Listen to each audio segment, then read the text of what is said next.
जय जगन्नाथ। मुई मोहन। ये वीडियोटा बनाबार कारण हूँ मुई तुमके आज नु गोटे गोटे टार्गेट देवी से टार्गेट के कंप्लीट करबो।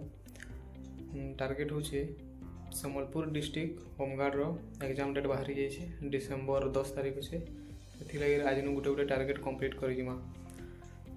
फास्ट अच्छे एग्जाम से आम पहला एग्जाम के टार्गेट करमा।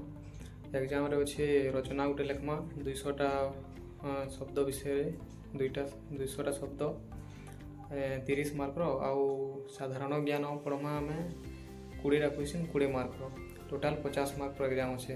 तार बाद एग्जाम क्लियर करला बाद तार बाद फिजिकल अच्छे बोले फिजिकल तो पछे देखमा पहला एग्जाम के देखूँ बोले तुम डे नंबर 1 रो टार्गेट हो ऐसे गोटे मुई उपरे दे देछे तुम देखो शीत ऋतुर रचना इटा पढ़ब आउ निजे न घाए 2-3 घाए पढ़ब आ लिखि देखब।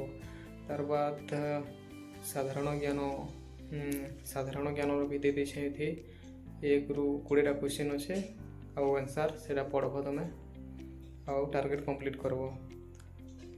वीडियो के लास्ट तक देखा लगे बहुत बहुत धन्यवाद। आउ नेक्स्ट थोड़े भेटमा गोटे वीडियो रे आ गोटे टार्गेट रे गोटे टार्गेट के कंप्लीट करब। बहुत बहुत धन्यवाद।